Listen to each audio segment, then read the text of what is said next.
Hello, hello, hello, and welcome to my YouTube channel. My name is Jameelah, and I am a master manifester, and so are you if you're watching stuff like this. The name of this channel is Manifesting Magic with Dr. J, and yeah, that's me.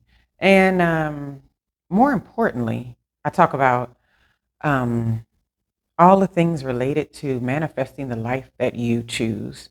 And a lot of it is working out some kinks, right? A lot of it is working out kinks.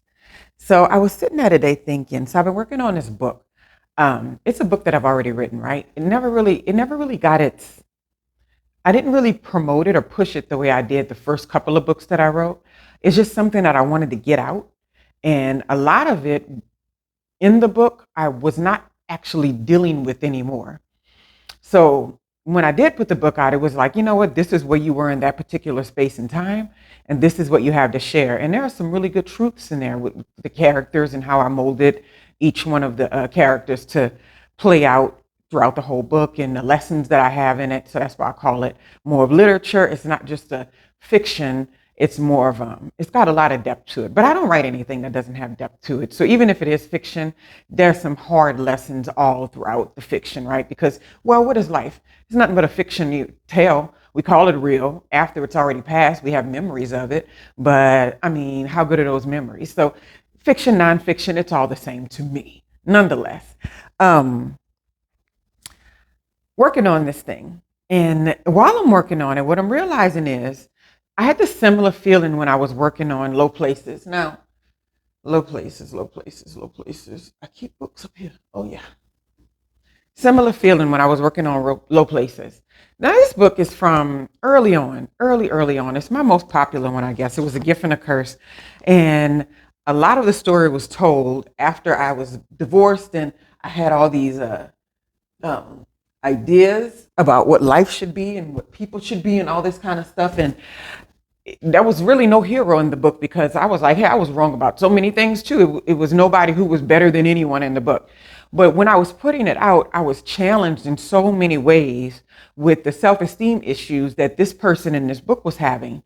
And it reminds me of one of the people that I listen to here online because I have a lot of fun YouTubers. And I said I'm going to do a video where I share some of the people that I listen to all the time on YouTube because I don't have social medias.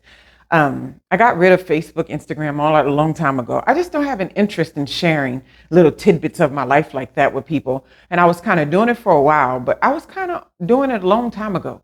And I kind of just, I think I outgrew it. I mean, MySpace, Facebook, I'm over it. And I always had a Twitter account, but I really just don't use it. I don't like the way Twitter shows up. But that's why there's so many social medias because some of them work better with everybody's mindsets. So when I notice I'm getting to the place where I'm putting these things out there and I'm sharing these truths or these really profound truths that I come across when I'm writing a book or, these revelations that are happening to me, I'm always immediately challenged with it, right? So White Spaces is not something that I just wrote. I wrote it a few years ago and it's been out for some time now. And I don't even think I have a copy of it there. I don't even know where it went. What happened to that book? It should be here. Oh, maybe I don't have a new copy. Maybe I only have my reserved copy. So that's what this print is across it. It's a proof. And this book was written at a time when I was figuring out a lot of things as it related to race and ethnicity and dating in the world and dating outside of race and all that sort of stuff. But what's so interesting about it is I have this idea that when I write something or I'm done with it, then that means I'm done with it. But I was sitting there the other day and listening to this character and she's deep into these layers of who she is. And she even so deep into it that she calls it stacking and she does it on purpose. Well, a lot of this was taken from me, right? People always say, well, what's real? What did you write? What is about you? I mean, it's all fiction. Just look at it like that. I may be the base of some of the characters, but the way that it plays out, these things have never happened in my life. So feel the goodness that you're reading an original story if that's important to you. But nonetheless, I'm sitting there and I'm listening to this character speak because now I'm going into the audiobook phase. So that's what's making this thing new again. And the audiobook, the actor is so good. She's amazing. It's insane how good she is in this book. But I'm going through listening and I'm listening to this woman and what she's dealing with and how she's trying to figure out how to navigate the world and dealing with her own level of arrogance and insecurity and all that. And I'm thinking to myself, it's so hard to listen to. It's so hard to listen to. It's so hard to listen to because I have so many things in my life right now that's completely mirroring this character and what she is up against. And if you let me tell it, that's something that happened. These things, I wrote this 3 years ago. How can it possibly be effective to me now? Because what we don't understand is that when you have purpose in life, you find a purpose and you do things. And purpose, I always say, is not really just one thing all the time. It's just wrapped up around those things that you just love to do. Whether you got money for it or not, it really wouldn't make a difference. You just love to do it, right? And then stop waiting. I talk about that all the time, finding your purpose, that other book that I wrote. And I talk about finding your purpose and tapping into those things that you just truly like doing. And no matter how silly they are, put a camera up while you're doing it and watch how many people you get on YouTube that like, oh, I like to do that too, And so for me, purpose is always in a place where purpose is always, it's like the ingredients of who you are.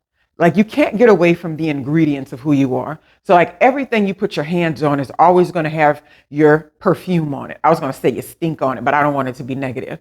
Your perfume on it, right? So I'm writing these things and I'm really starting to realize how deeply embedded we are in everything that we create, right?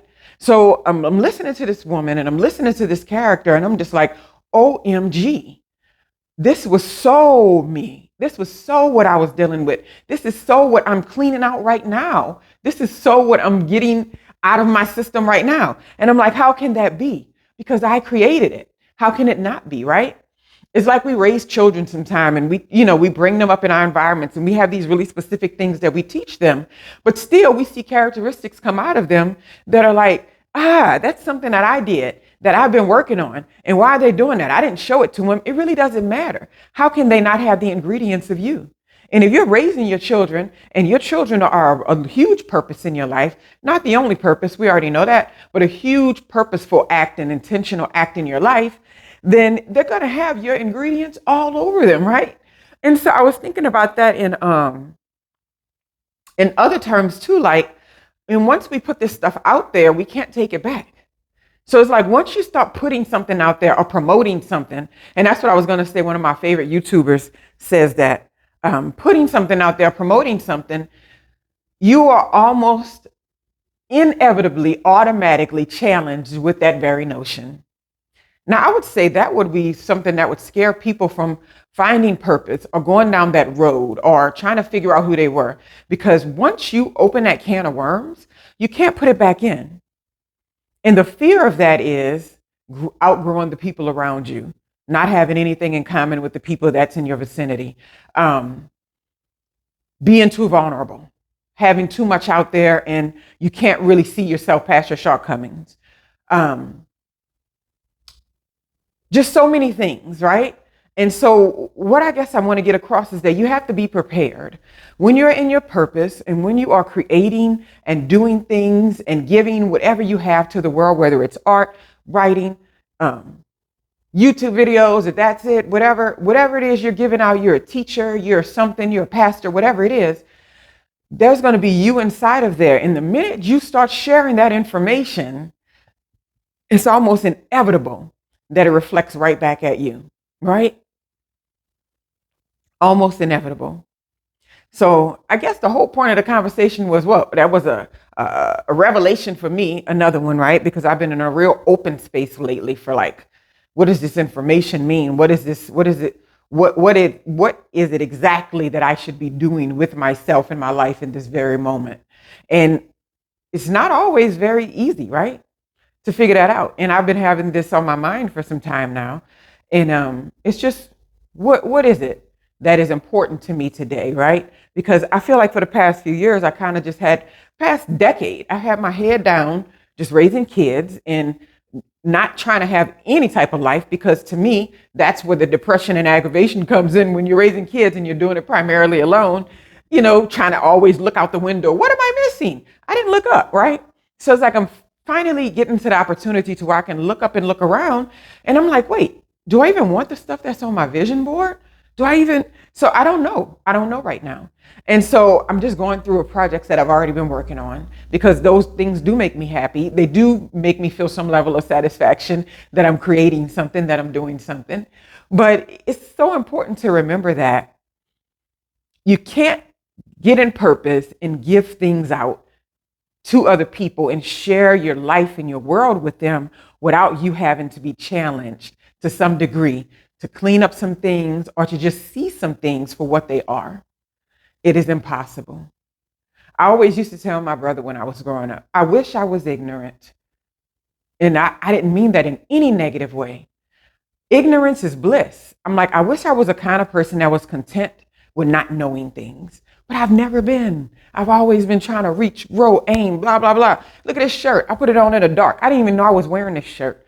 This shirt is in my closet. What I mean is that this is what I've been eating, breathing, and sleeping my whole life. So to sit back and kind of like hit the reset button and figure that out, and like you're seeing so much of what you're working on being mirrored in your purpose and in your work, it's almost like a gift and a curse. It's like a gift and a curse. Anyway, I don't even know what the title of this video is going to be because I kind of just got up here and started talking. But I really think the focus of what I'm talking about is primarily based in knowing that when you start sharing and giving and creating and doing things that are growing you and expanding you and opening you up to a new level of vulnerability, first of all, it doesn't feel good. And second of all, you fear moving emotionally to other places.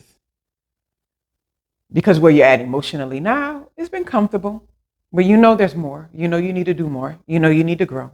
And so you'll be confronted with those things in purpose. You can't be confronted with those things when you're not working on things that you love and you care about. Because if you don't love it and care about it, the product of it, the outcome of it is not going to be that big a deal to you. But when you're in purpose and you're working on those things that you love and care about and that are important to you, you have to be able to be ready. Be ready, ready. Everybody remember that, Jill Scott? I used to listen to that all the time. Be ready. I was teaching a class once, and this man got up, mansplaining Excel to the class while I was teaching. So disrespectful, right? Right while I was teaching. Oh no, this is what she means. So you're going to do, and they didn't understand anything he was saying. I'm like, dude, sit down. This is my class. I know you're like 10 years older than me, but this is my class. So I had to do this constantly, being a 20-something-year-old Black woman working in information technology. I'm in charge. It was always that. And so, yeah, so there's a lot of hardness built up with me from even those early days, right? Just being in those spaces. But it's funny because I used to listen to that song, Be Ready, Jill Scott's, whenever I felt like I conquered a classroom, whenever I felt like I overcame something that was bothering me or some shallowness or inconsistency or inadequacy that I didn't want to show to the classroom when I got up and did my thing, right? And I remember leaving the class that day when I was like, I know how I'm gonna handle him. And I had this perfect class set up and it worked. And he sat and got back in the place where he belonged as the student. And so I sat there. I've been challenged so many times, so disrespectfully in front of students by older males. I have no idea why, but that's been a trend when I was teaching computer science for years. I just think back to like, that wasn't even the only time, it was several times. And so I don't get into race and ethnicity, but maybe that had something to do with it, right? I'm sure. For some people, that has a lot to do with it. So nonetheless, I was sitting, I'm just thinking like, be ready, be ready, be ready, be ready to be confronted with your shortcomings or your, what's the term? You'll see how pure you are and that you're not perfect. That's in a song that I really, really love. I've been listening to lately, Raising My Vibration. I love Vibrate Higher. That song is amazing by Londrell. But he says, I'm pure, not perfect. That's me. I'm pure. I am so authentic sometimes it shoots me in the foot. But be ready. When you start sharing, you will be confronted with your own stuff. Anyway, I got some stuff to do today. Have a wonderful, wonderful day.